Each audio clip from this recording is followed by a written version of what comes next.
Good evening, everybody. This is Ani with Chica's Kitchen, and we're completely out of bread, so I'm going to go ahead and bring you along and show you my recipe for sweet Amish bread. Okay, now I tweaked it to make it my own, got creative, which is what I'm all about, getting creative in the kitchen, and I suggest you all do the same too. Make recipes your own. It's fun, and it feels good when you create something that everyone can enjoy. I'm going to go ahead and meet my station, and I'll be right back. Okay, and we're back. I went ahead and meet my station. The first thing we're going to do is proof our yeast, and I have here 3 tablespoons of active dry yeast. We've got 3 tablespoons of honey. And then we have our 2 cups of water. And I'm going to check the temperature right now. And that looks to read at, let's see, it's 100, 110, 112. It's always at 112.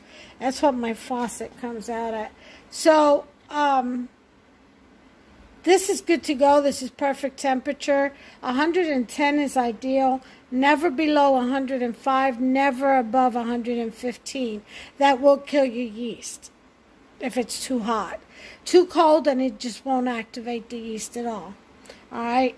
Anyway, we're going to go ahead and get that in there, and then I'll show you the rest of the recipe. So it's 2 cups of warm water into the bowl. Now you could do this by hand, or you could do it in the stand mixer. And then we're going to go ahead and put in our honey.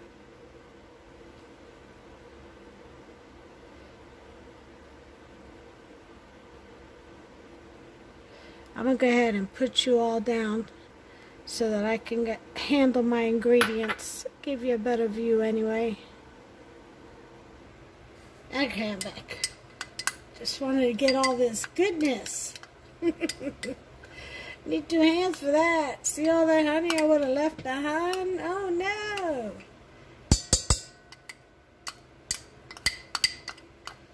Yeah, the yeasty beasties is going to love all that.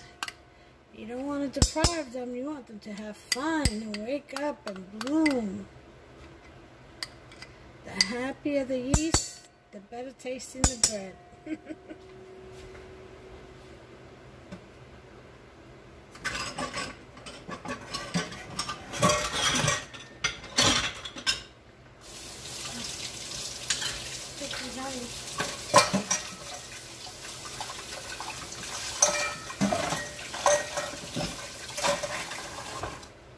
Okay, and I want to show you all something. Whenever I view a recipe or go back to a recipe, I always try to improve. I always take notes, and I want you all to take a look at my notebook. Look how messy that is. You see all that? See all those adjustments? Okay? That's the notebook of a person that's getting creative. Alright? So, always try to make these recipes your own. Get creative, come up with some new things, new ideas, you know, improvement. Or just so that you can do it the way you really like it, to your taste. That's what you do. And as you can tell by my notebook, there's been a lot of flops, but there's been a lot of good too. I mean, I've had recipes that worked extremely well. I just wanted to tweak it some more, you know. Right, so we're going to dissolve that honey in there. That's the 3 tablespoons of honey with 2 cups of warm water. And now it's ready. The bath is ready for our yeasty beasties. okay? And again, that's 3 tablespoons of yeast, active dry yeast. And we're going to mix them up in there. Now this recipe is going to be for 2 loaves of sweet Amish white bread. And you may want to look that up on a YouTube video and compare it to my recipe, and you'll see it's different. That's what you call tweaking a recipe, making it your own. All right, so that's well mixed in there, and now we're gonna let these puppies do their jobs, wake up. Give them some time, like about 15 minutes, okay? So let's set our timer on the stove. And that'll let us know when it's ready. In the meantime, let me show you the rest of the ingredients. All right, so here we have 1 1/3 cup of sugar, granulated sugar. We have 2 teaspoons of vanilla extract. We have 3 tablespoons of olive oil. Now let me tell you something. In place of the olive oil, you can definitely use some melted butter. But here's the thing. Or you can do half and half, I guess. I mean, I love the taste of butter in my recipes, but here's the thing. With butter, your cakes and your breads tend to get hard faster. With oil, you get more moisture. They dry out faster with butter, okay? Because butter hardens, you know, and with temperature and colder temperatures. So, I don't know, maybe you can do half and half, you know. Get the oil for the moisture and the butter for the flavor. There's a thought. You see how you can get creative just by speaking. We came up with this another technique. So just do it to your liking. But the tip is the oil always works better where it gives it moisture. It makes your bread stay moist longer, doesn't dry out as fast. Remember, this is homemade bread. There's no preservatives keeping it, you know, giving it shelf life. So that's why I use the celery stick or stalk method too, to help keep it fresh longer. Anyway, so here, I'm going to show you some. I don't know if you can see it with the lighting. If you see a slight discoloration over here, see that? That right there is your 1 tablespoon of instant milk. Okay, I put it in the flour. Got ahead of myself. I forgot I was filming and I started to throw it in there. But actually, what happened is that I ran out of little ramekins and cups. I have more, but I didn't feel like digging for them. And so I threw it in here. So that's 1 tablespoon of instant dry milk. Okay. Then I have 5 cups of flour in here. You do 5 to 6 cups of flour. If I find that I need more flour, I have my little flour shaker here. And this was, I think it was cinnamon came in here.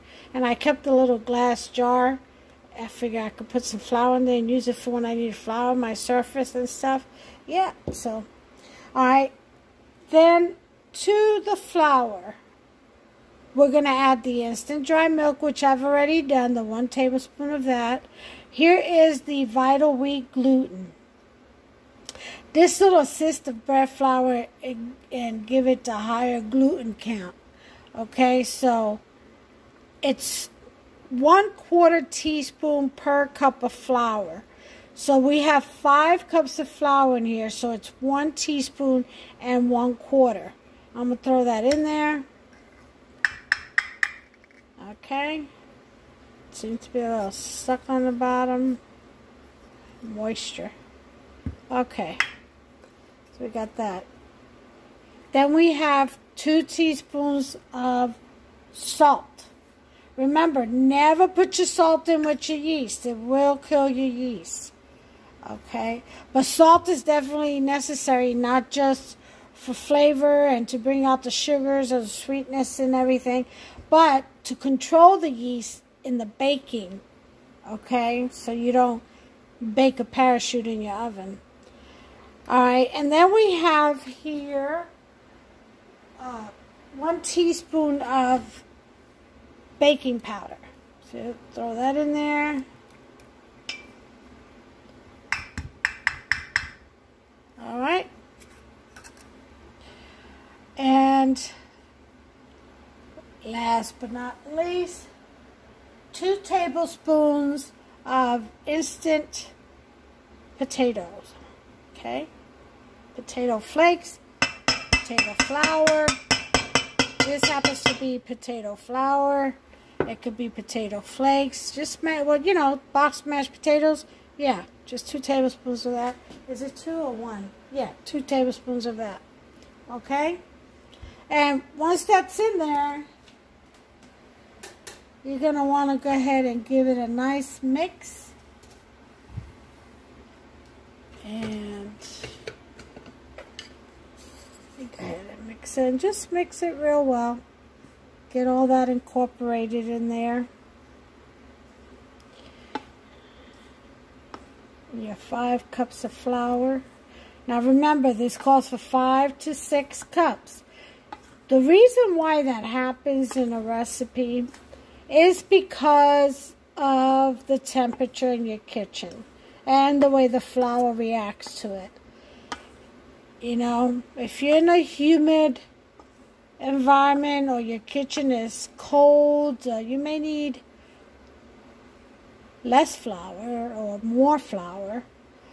It just depends. You know, it depends on the flour too. What type, what quality, you know.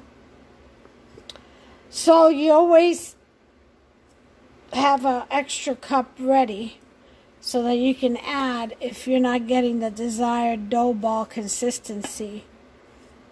And you'll develop an eye for it. You just got to get in there and start practicing and start doing. Before you know it, you'll become an expert. Don't be intimidated by the flour. Remember, you're in control. Just react to its reaction to the weather and the ingredients. Okay, so I've got that mixed up in there, and now we've got about 8 minutes to go yet on the yeast. That's Boots in the background trying to get attention. Anyway, I'll bring you back as soon as the timer goes off, and we'll check on our yeasty beasties. Okay? Okay, our timer's gone off. 15 minutes are up. And let's see what we got here. I'm going to go ahead and pull my stand mixer forward. Okay, and set you up right here. Excuse me while I adjust you. Oh my, look at that. Is that fresh yeast or what? Look at this. Wow. We're going to get some good bread. Now you see how yeast can get a little bit out of control with itself? Well, that's what the salt is for. It will control this. Because otherwise, like I said, you'll find a parachute in your oven. Let me try to fix the stand on this, on these legs here.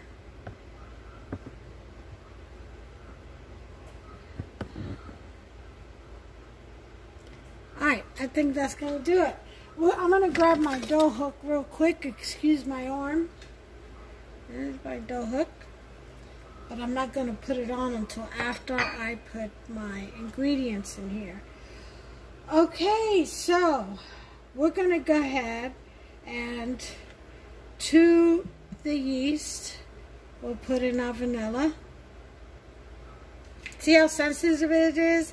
It deflated as soon as something else touched it. And then we're going to put in our sugar.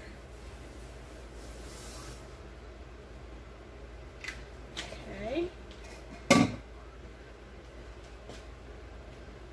Then I'm gonna save the oil for last. I'm trying to get you.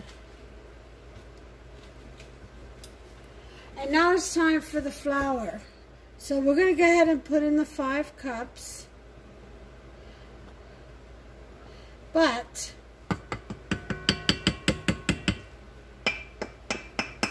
first I want to develop a little bit of sponge, as you would say. So I'm going to make this a batter.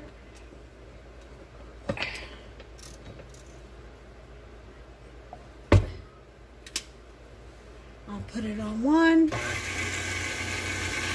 I want to get a batter, like pancake batter consistency, and then wait for about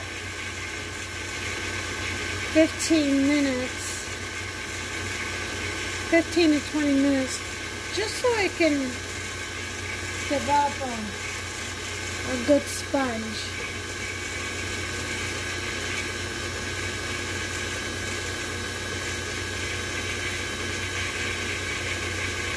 And I'm going to just continuously add flour.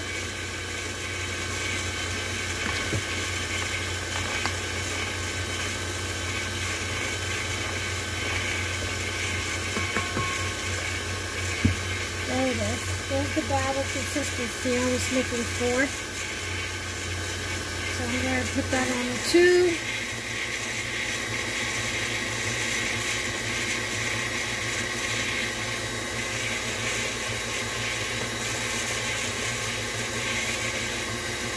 Okay, and now I want to scrape the sides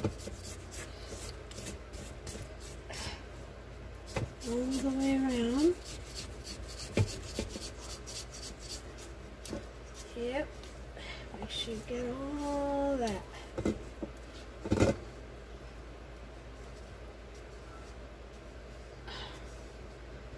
Make sure when you're scraping, you're going clockwise to keep your bowl locked, because believe me, I've had it come unlocked and roll out from under me like a flying saucer taking off in a hurry. Had to catch it. We don't want that, now do we? No. Okay.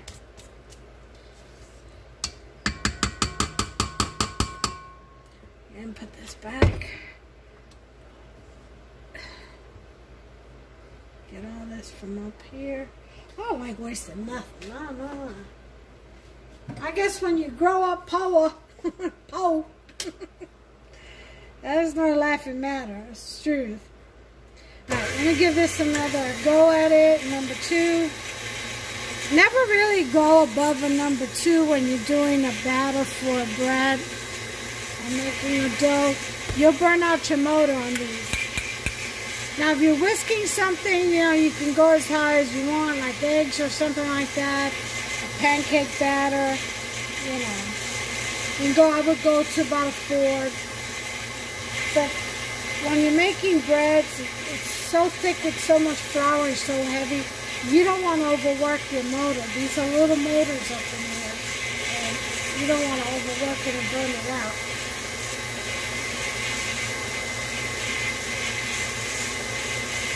I'm going to go ahead and do a 3. Since it is in batter form. And then a 4.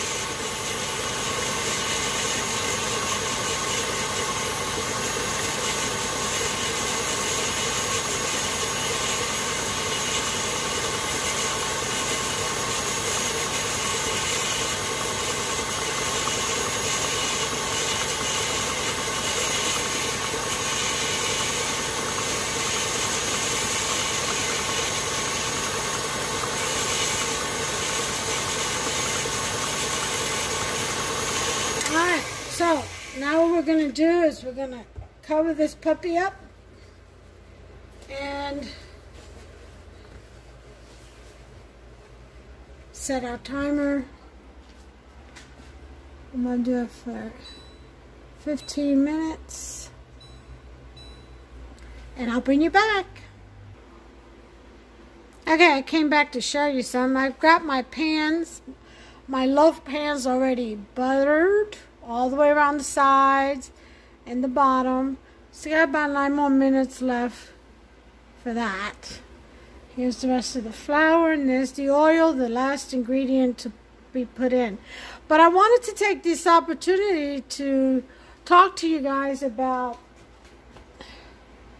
my website. I am working on it, and the reason why I don't leave a description of recipes, which some people have inquired about, below my videos is because I have 3 cookbooks. I have one with Creole cooking from Puerto Rico, you know, Caribbean cooking. A lot of the staple dishes from Puerto Rico.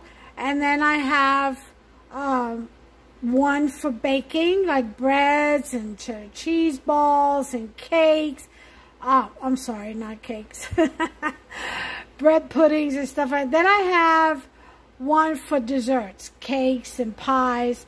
You see what I'm saying? Cookies. So what I want to do is develop the website, and then once it's up and running and everything's on there, payment system, the whole 9 yards, then I'll post that link under in the Dropbox of my videos, of my YouTube videos. I'll also post it in my Facebook page, Chica's Kitchen page. Okay, now I understand that it may be a little bit inconvenient, but I do try to go over the recipes in the beginning of my videos of what the ingredients are that you're going to require, and including the utensils and the pans and pots or whatever.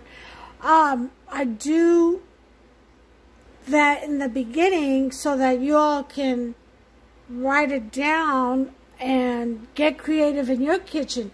You know, if you write down the recipe or the ingredients that I show in the beginning of the videos, then you can get in your kitchen and you can start, if you follow the instruction, watch the whole video all the way through, write down the process. You can get in your kitchen and you can go ahead and make that very recipe. And if you follow it exactly, you should get the same results as I do. Now, if you want to tweak it, guess what? You've got the recipe written down, and you can go ahead and get creative in your kitchen. That's what I'm all about. Sharing, you know, my knowledge of my cooking and baking skills, and sharing it with the community, and advising that everyone should get creative in that kitchen. You know, make it your own. Take my recipe and tweak it to your liking, you know, to the way your family likes to eat, to their taste, you know, or your taste if you just want to do it about you. I feel that way sometimes. I don't care what hopes to like. I'm going to do it the way I like. Been there. But you get my drift. So until then, until I can get this website developed, which I'm working on it, I promise you, you know, please bear with me and just, you know, get into the habit or the practice of writing down the recipes as I introduce them in the very beginning of the videos anyway, and writing down the process. It's a good habit to get into. Okay, and then you could type it up and print it out and get yourself a notebook and start, you know, filing it away in that notebook, and then you'll have recipes, you know, that you can refer back to at a later time when you want to make it again. So until then, just bear with me, okay? I'm new to YouTube, first of all, and this is like maybe my 17th video. So, I mean, I have a lot more. I have about 40 of them on my Facebook page, and so many more in my cookbooks that I haven't gotten to make yet.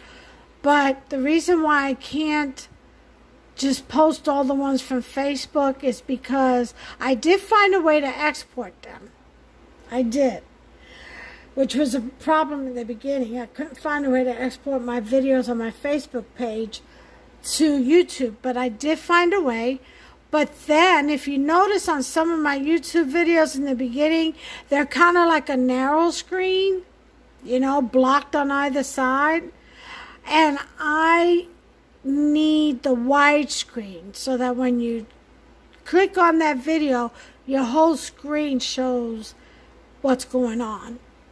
So I have to reshoot those. The ones that I did on narrow screen. It's the way you hold up your phone when you record. If you hold it straight up and down, you're going to get that narrow screen. If you hold it sideways, if you rotate your phone sideways when you're shooting your video, then you get a wide screen. That's what happened there. So even though I learned how to export the videos from my Facebook page under Chica's Kitchen, they didn't come out the way that they should or the way that I would prefer for you to view them. So I'm going to remake those videos. No harm, no foul. I love being in the kitchen. I enjoy doing this and getting creative and inspired. It's very therapeutic for me. And so, not a biggie. I'll get that done. All right? But as far as the website, I am working on it. As soon as it's up and running, I will be posting a link on each and every one of my videos, so that you all can just hit that link, go to the website, and download the recipes that you want. Or buy the cookbooks. Either way.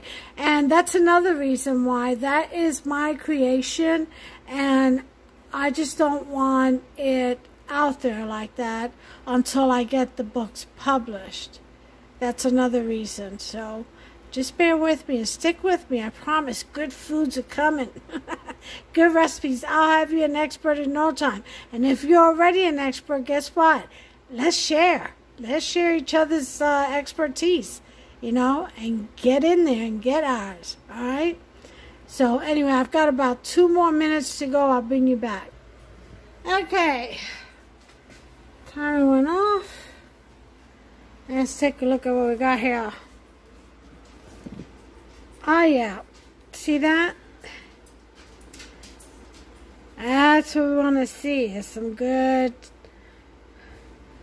sponging right there. Alright, so let's get on with business. Incorporate the rest of this flour.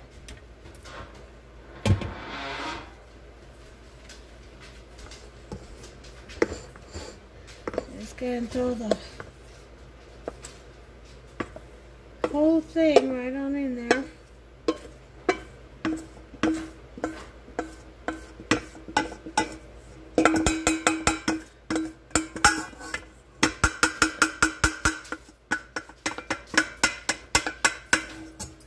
Okay.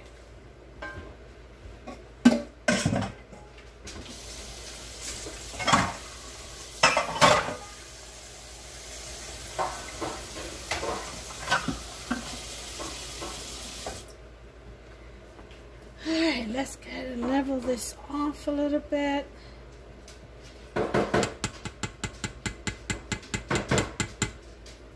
Now, this is, I think, gonna pop off, fluff up, might spill out, so I'm gonna put this around.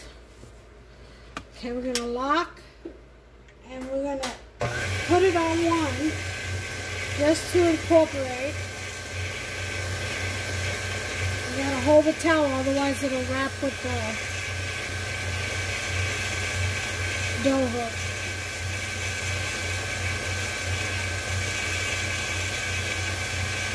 See what we got here. See, still jumping out.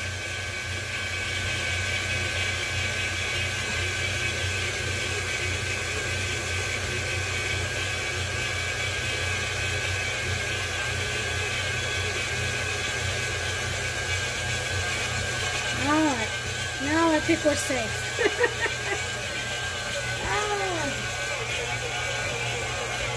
I think I'm going to go ahead and graduate to the next model look.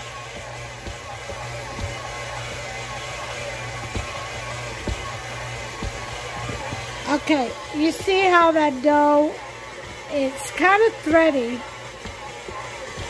but it looks really moist. We're going to go ahead and that's going to need more flour, but I'm going to wait a couple of minutes just to see. Because I tell you what, flour will change on you real quick. So I'm going to put the timer on for 2 minutes, and I'm going to see what's going on. See how it's starting to pick up, wrap around the dough hook? That's what I'm saying. It'll fool you. You'll think you need more flour, and then all of a sudden it starts coming together. And it is picking up around the sides.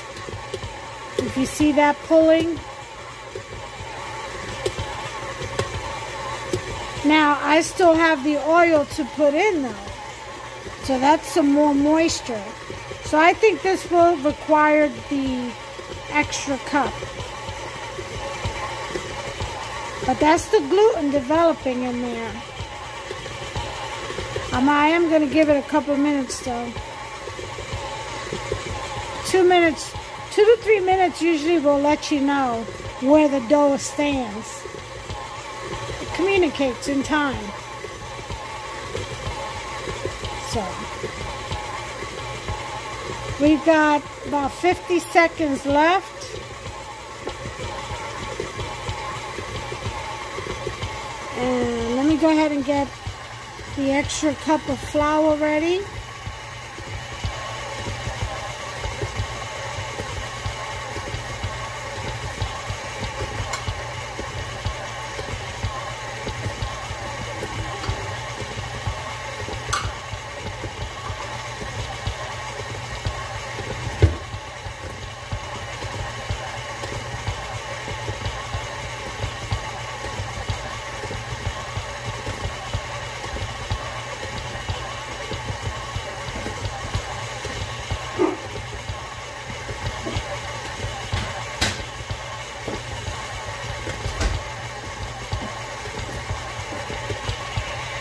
Okay, I've got the extra cup of flour now.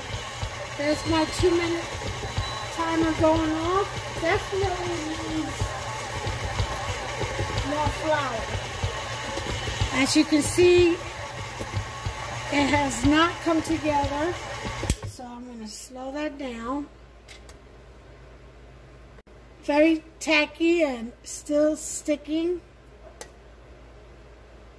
What you want to look for is for it to come out away from the wall, to kind of clean the bowl out from the walls, from the sides, and the bottom. I'm going to put in 2 tablespoons. Let's see. Out of the 6 cup.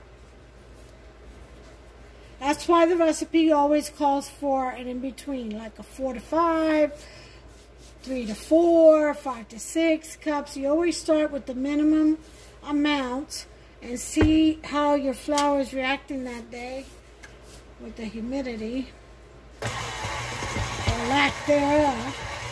Alright, so now we'll take a look. We'll do another 2 minutes.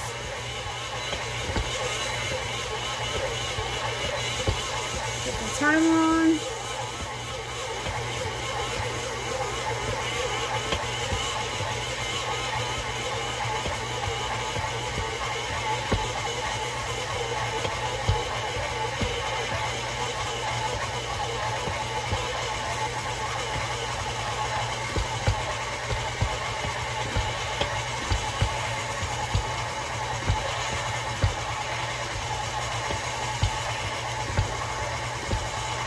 Starting to pick up more.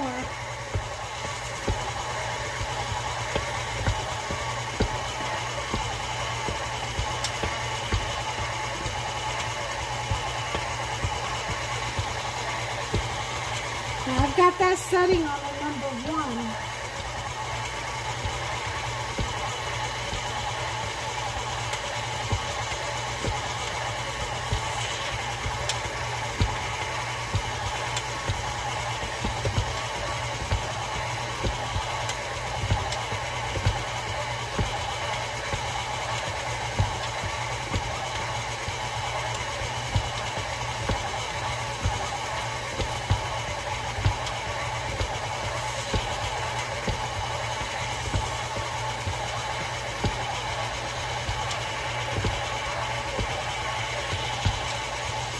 30 seconds left.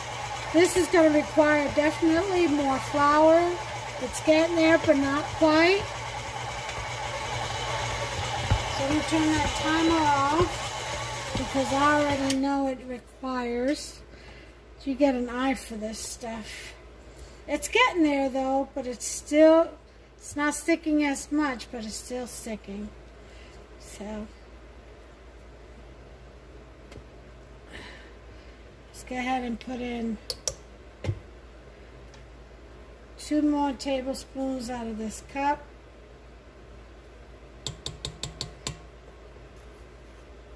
I'm going to put in 3. Let's see. This is what's left.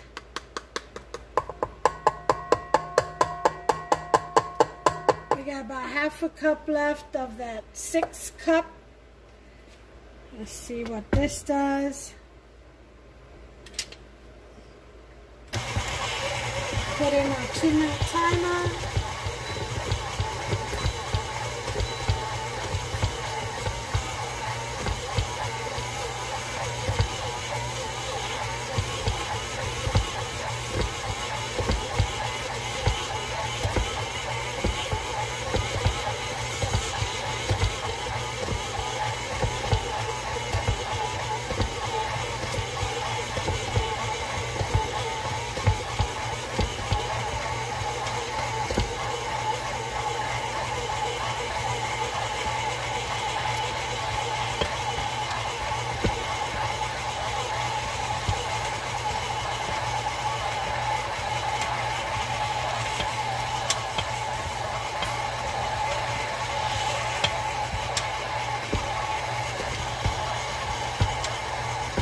It's doing even better, but still quite not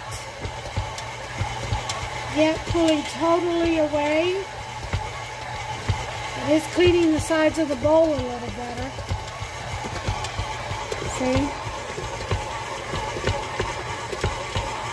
Getting there.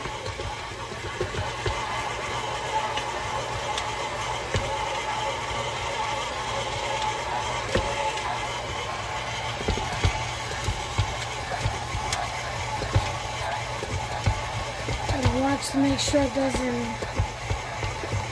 gather up on top and wrap around the gears. Alright, let's go get this down and add the rest of the flour because it looks like it's going to require the whole entire 6 cup. Now I'll tell you, sometimes I've made this with just 4.5 cups, and there's the timer. And other times I've had to add even 7 cups. It just depends on the flour and the way it reacts to the temperature in your kitchen. I also don't have my oven on yet, which usually I start to help the process. Let me wash my hands, get this dough off.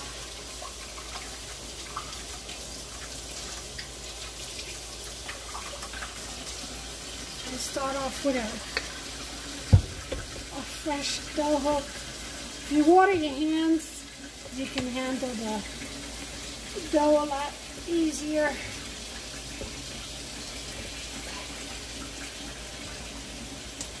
I'm going to go ahead and rinse out this dough hook. It's getting there, like I said. Probably just requires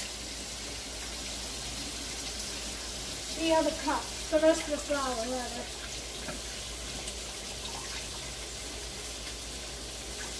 Alright.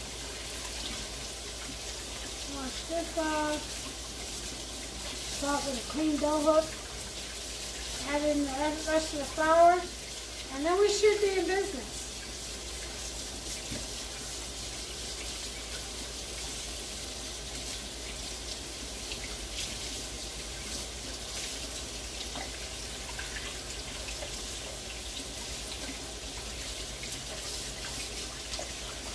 Alright, that's good enough.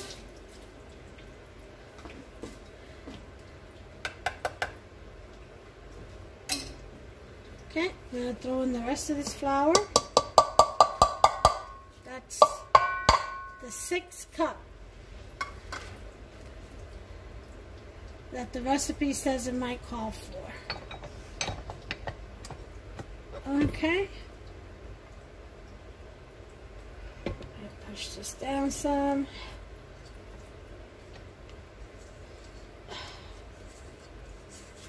Scrape sides.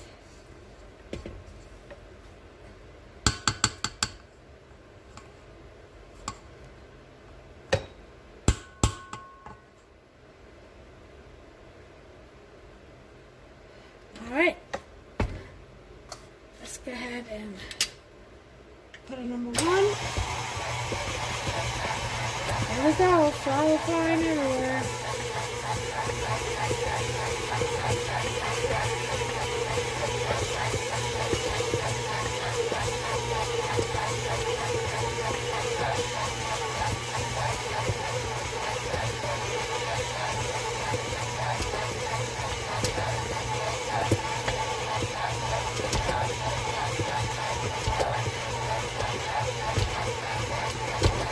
Now that's going to do it. It's starting to clean up the bottom. See that? So we're going to go ahead and set the timer for 3 minutes. And I'll bring you back. Alright, time's up. And this is out there. Now you see how it's cleaned away from the bowl? That's what you want to see. It is ready. Ready to be played with. Actually, what we're going to do now is just shape it and we're going to proof it. Alright, so let's go ahead and turn this off. And take our dough out. Oh yeah, see? Doesn't stick to the hand. That's what you want. Okay. Take it out of the bowl. Put it on your workstation and get it. Now, we're going to use this bowl to proof it in. So just oil it. That way, as the dough rises, it doesn't get stuck. It's not held back from doing its thing. You want to get a good rise out of it, because that's an indicator as to how your bread's gonna rise. You know, and what the yeasty beasties are up to. They're still awake, because they're still woke, as they say. Alright, so you oil, and then it's okay to do it with your hands, as long as they're impeccably clean. Okay, you grease your hands before you touch the now my hands are before you touch the dough. Push this back so I could bring you guys forward. Whoa, don't want you to fall. Okay, almost lost you guys there. See, these legs are not working. They're sliding everywhere. It's probably because I got oil on my hands. I think I'm missing a piece on one leg. It's one of these snap-on thingies. You know, if I put you back, you'll be able to see better. Okay, I did not add this oil in, so I'm going to work it in to my dough. And it's very easy to work with, as you can see. Very easy indeed.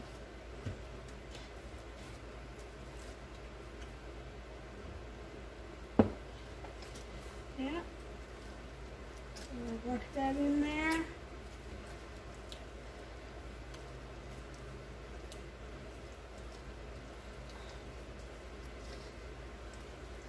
My dough was rising above the...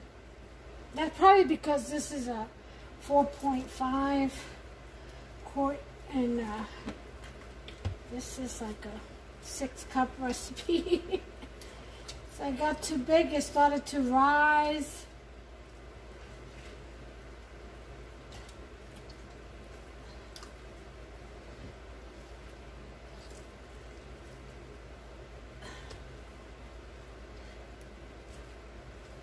Okay, gotta work them glutens.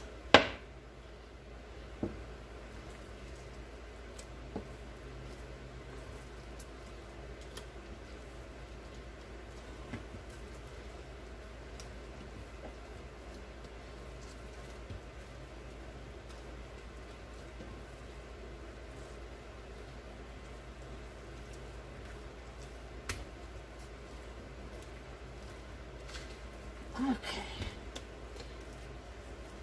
I think this got enough oil. That's a lot of dough.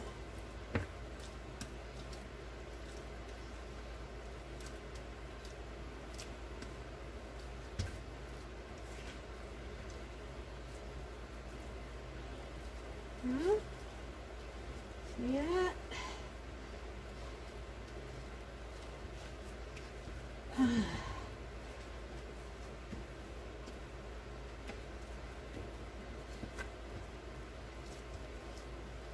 Work that oil right in there.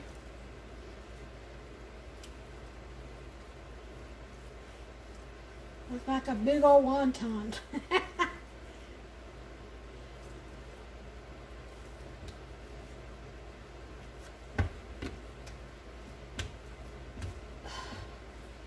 That is a beautiful dough. Look at that, spring back. Spring back. That's another test. See that? That's how you know your dough is ready. Alright, so into the bowl. Let me go ahead and wipe my surface down. It's got all that oil. I don't want my...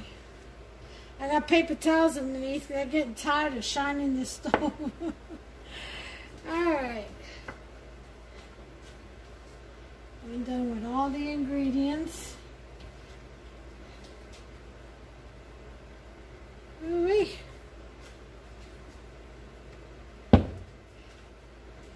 Okay.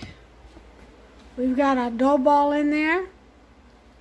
We're going to go ahead and cover it with a tea cloth.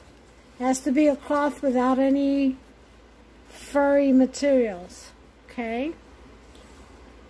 Use the saran wrap if you don't have a tea cloth. No biggie. Saran wrap works just as well. I do have my pans ready, as I said. So now we're going to put this for an hour. And I am going to turn my oven on now. That heat from the oven is going to help this spread. 350 is what you want. Start. And I'm going to check my water level. I have enough water in there, but I think I'm going to put some more.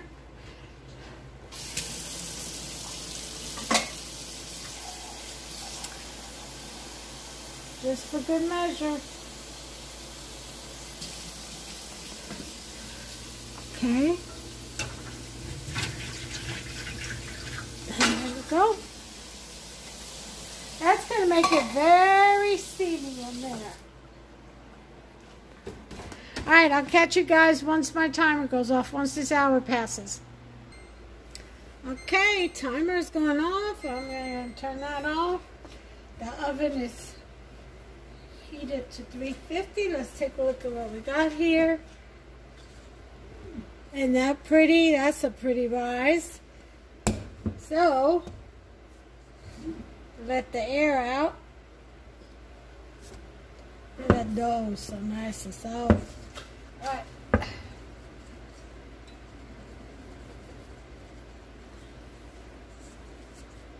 Okay, slides right out.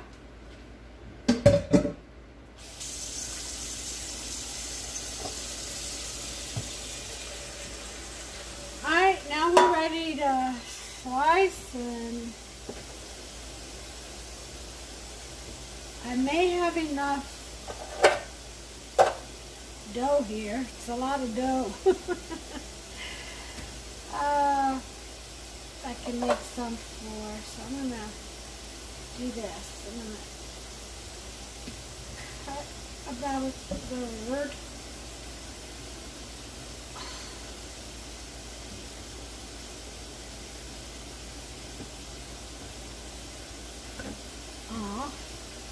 Cut that in half. Go ahead and spray these little mamas.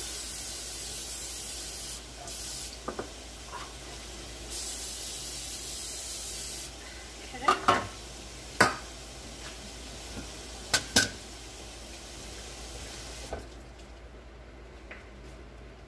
Gonna put a damp cloth over the rest of this.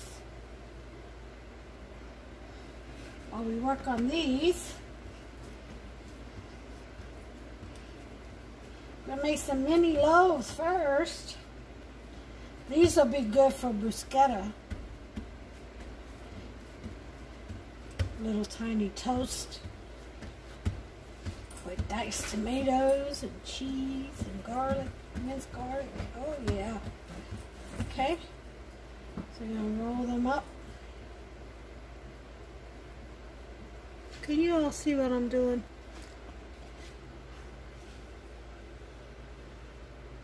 Here.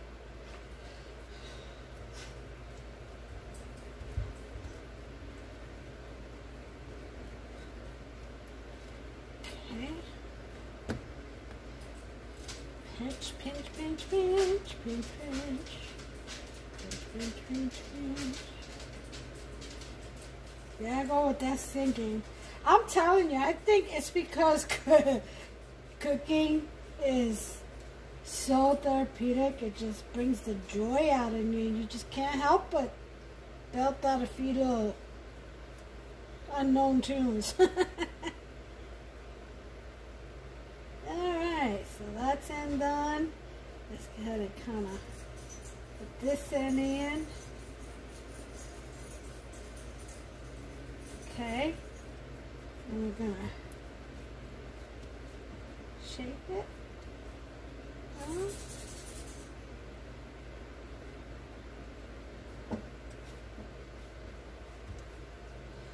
Alright. And put that in a little loaf pan. Okay. Shape it in there.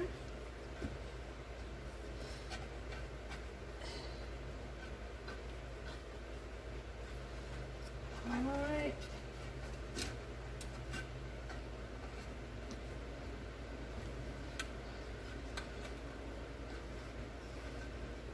Okay, we got one in there. Let's get the next one in. So, wow, this is beautiful dough. You see how pliable it is? That is beautiful dough. Beautiful. And you should get the same results if you followed my steps exactly.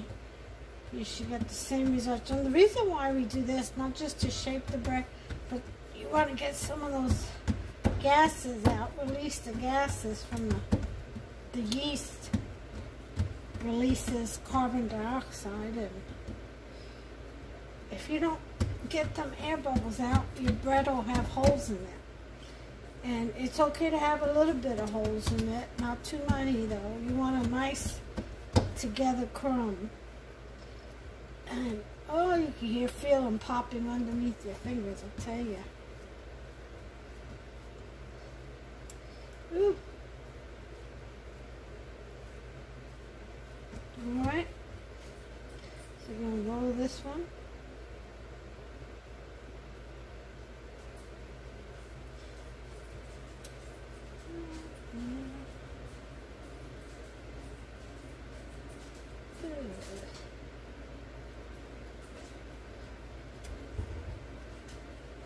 You'll feel those little rascal air bubbles, I'll tell you. You will feel them. See, you can actually even see them. Just pinch them right out.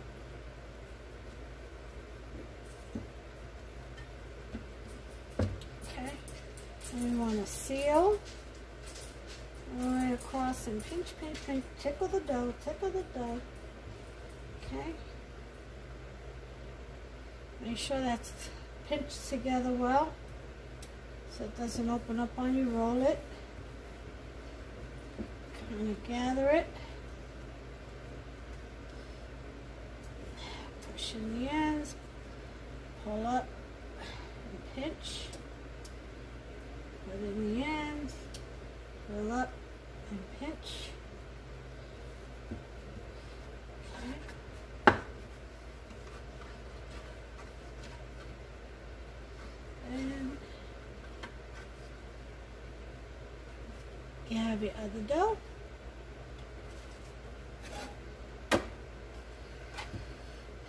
Okay, now we're going to work with the big guys, with the big boys. Alright, gosh, this is so much dough. I'm going to cut this in half.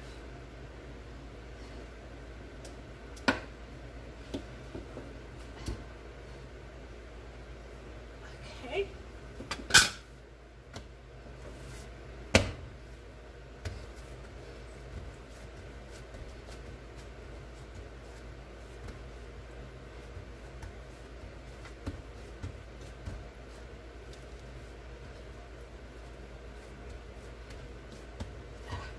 You can use a rolling pin if you want to. You don't want to use your hands, but this is so therapeutic for me. It really is. Boy, them Easty Beasties are working, boy. Them bubbles are coming faster than I can pop them. You see?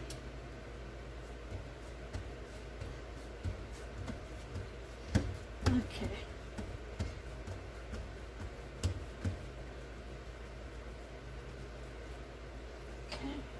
Roll this. So what you're doing is you're rolling and pulling, so that way it tucks into itself. Real nice tight roll. Look at that bubble right there. You see it?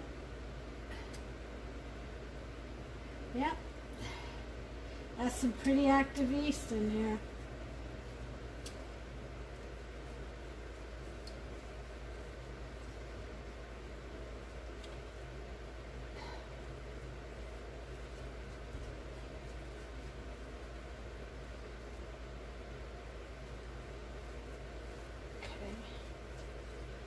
Just about at the end.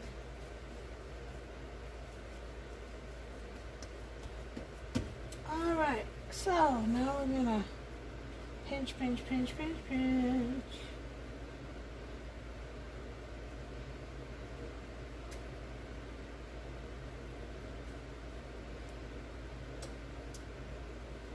Make sure it's sealed so it doesn't pop open on you.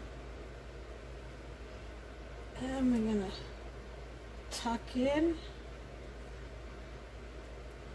and pinch. Pop all these little air bubbles out. Reach your shape as you go along, okay? Tuck in the other end.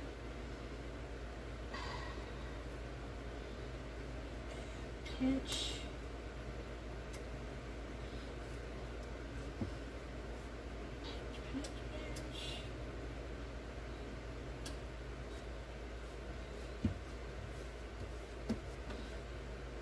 And there we go.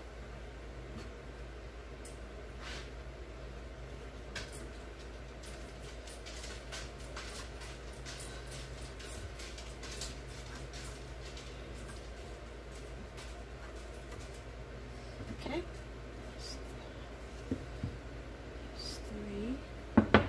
Now the last one.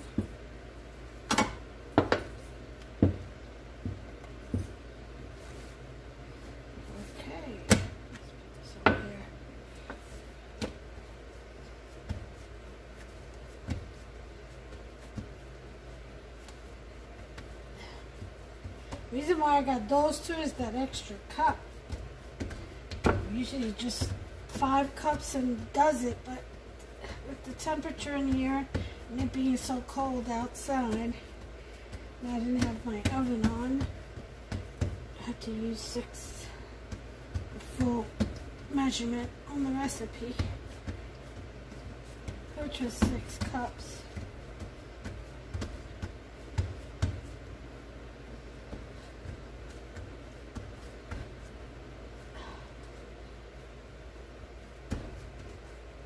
See?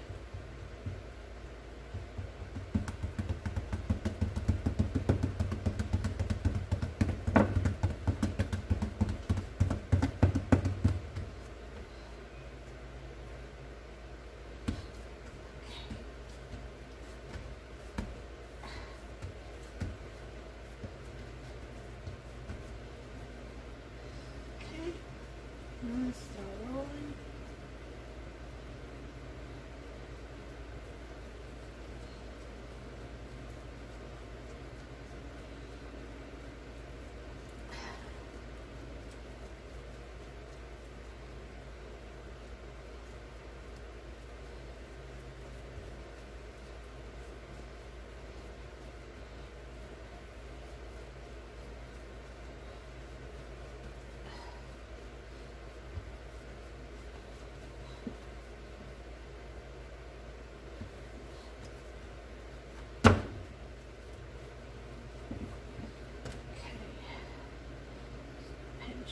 Pinch.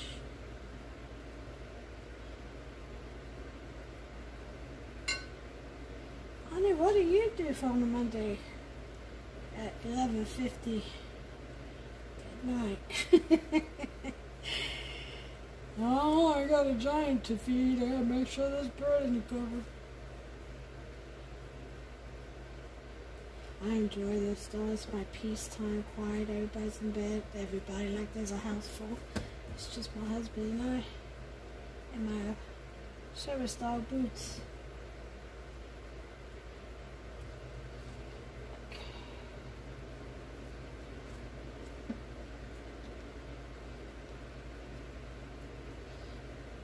Okay. We want to go ahead and shake this.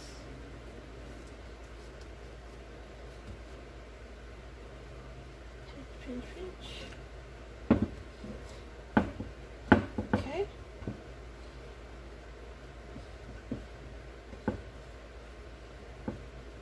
And then we have it. We have our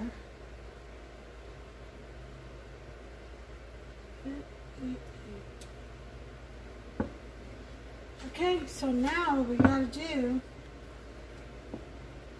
is cover them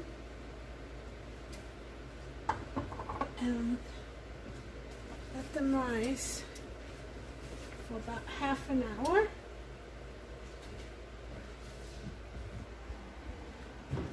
So 30 minutes. And then we're going to check on our water. And let's add some more water. I'll put you down right there.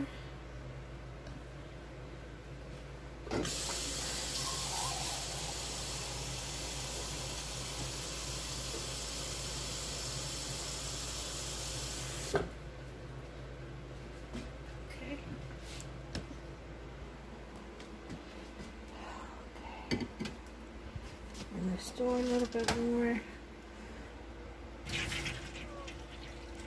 Okay, that's good. All right, I'll see you back in about 29 minutes. Okay, guys, I went ahead and put in these little daddies in for about 20 minutes at 350. They came out just fine. So, see that? Just gotta wait till it cools down some. And I got about 4 more minutes on the rise on this. That was a 30-minute rise. This is an hour rise.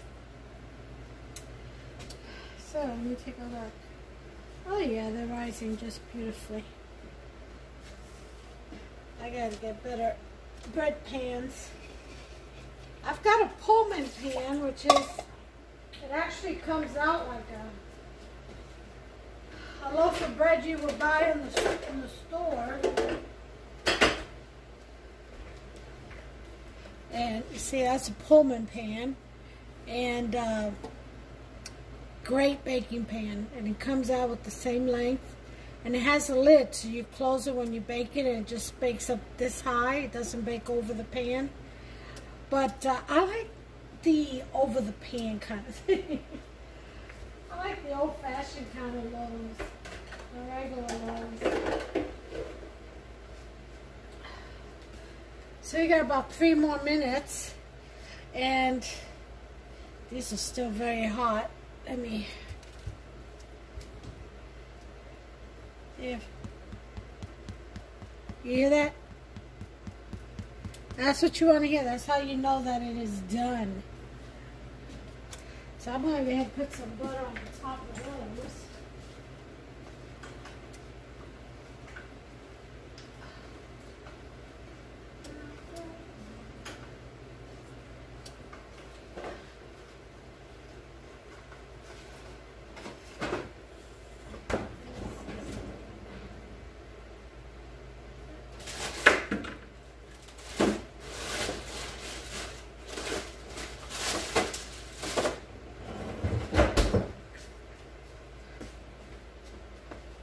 So I got some salted sweet cream butter. I like the sweet cream butter. This has the same ingredients as the Land O'Lakes, just a little less expensive. Well, a lot less expensive actually. Great value brand.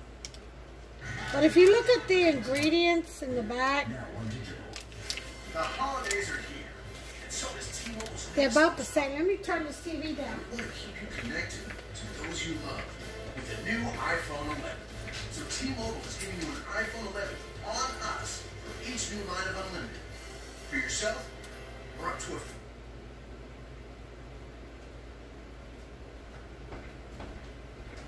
Okay, I put that on pause because I don't want any background noise. God forbid it.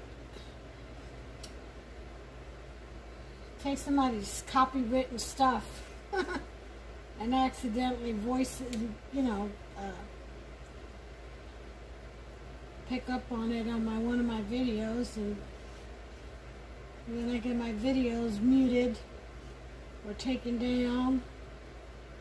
Don't want none of that to happen. Okay.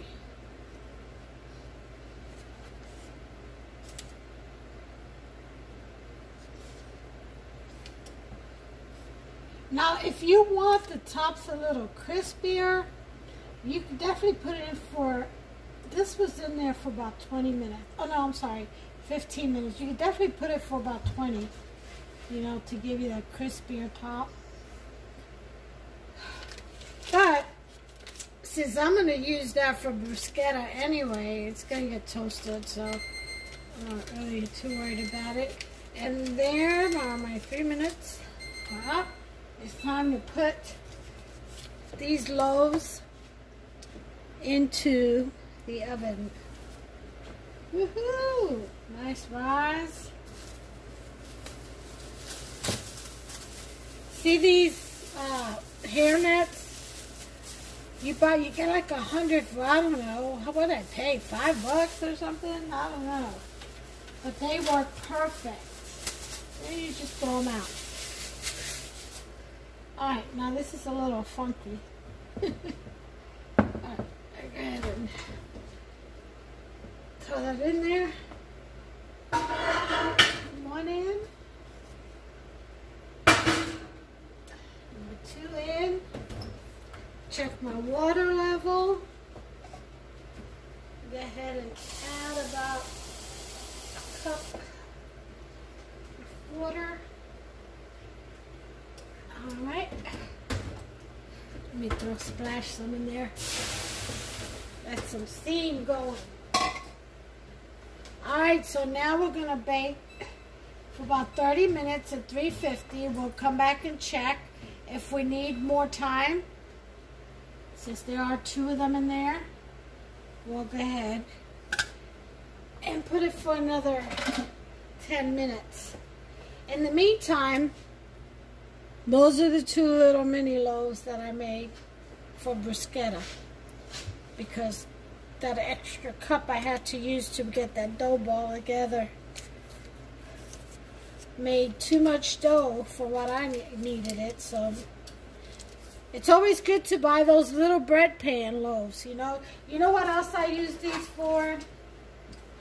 These little bread pan loaves.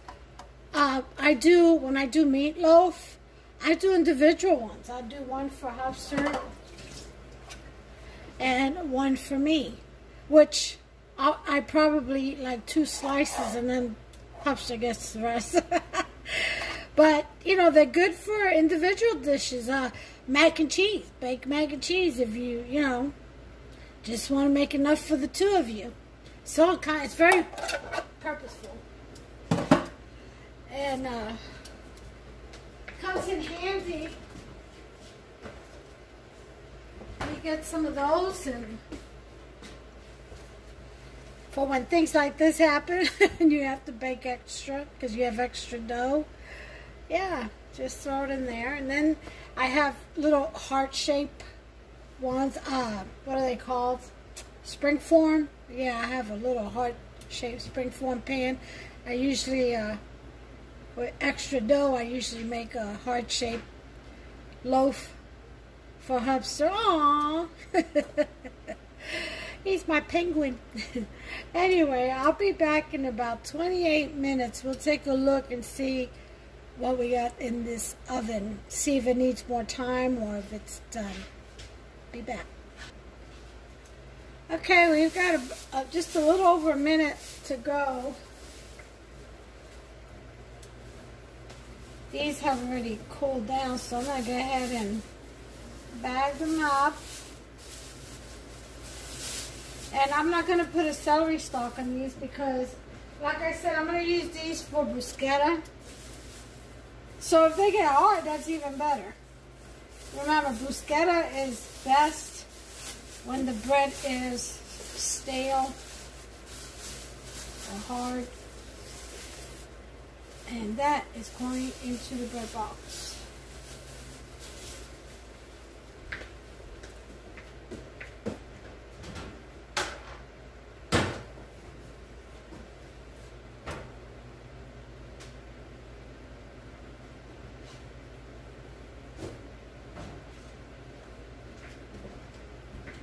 Alright, 13, 12, 11, 10, 9, 8, 7, 6, 5, 4, 3, 2, 1.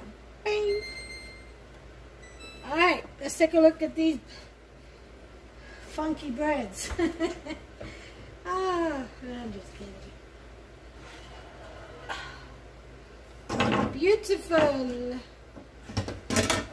You always want to take them out right away, because if not, that moisture will ruin your crumb. Your bread can collapse.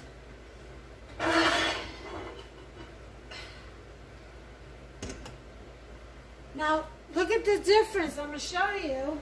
Let me turn this oven off. I'm going to show you the difference between the tin cans, or rather bread pans, I said tin, the metal ones and the glass. I'm going to show you. See the difference in color on the sides and the bottom? Even though that's still done, it doesn't brown evenly. That tells me that it doesn't cook evenly in a glass bread pan. So I'm definitely going to order, hear that? That's beautiful. I'm definitely going to order another. This is cooked. This is thumping. I'm going to order another bread pan.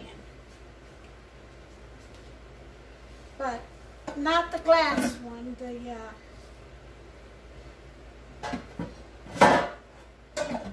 the aluminum one, or the metal one, or whatever you want to call it.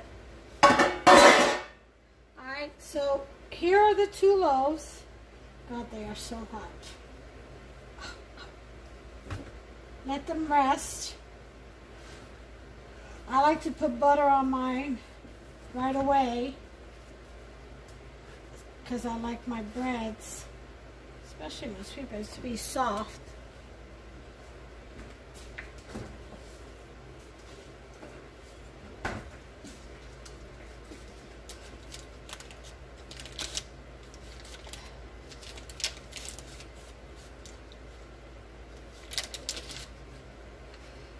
Next time I make a loaf of bread, I'm going to make regular bread, not sweet Amish bread like what this is. And I'm going to make it in the Pullman pan so you can see what a beautiful bread loaf, like it looks like store-bought, looks like. And how that Pullman pan bakes beautifully, evenly.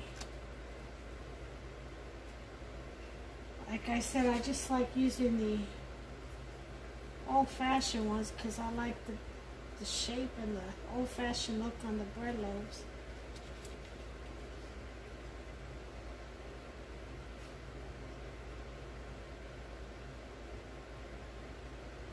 Alright. Well, that'll do it. Cool down before I bag them up. I'll get my 2 celery stalks out, wash them, dice them and dice the ends off, and I'll stick them in the bread bag along with the loaves. That way they'll stay moist and fresh longer. And that's what I have for you today. Now tomorrow, later on tonight, I'll bring you the video on the fried chicken, the buttermilk fried chicken. Alright, until then, you all have a blessed evening, a blessed day. It's already 1:27 in the morning. Take care of yourselves and one another, and God bless you. Okay, I brought you back because I wanted to show you the crumb on this. Move this one to the side. When you're cutting, always let the knife do the work. Don't push down.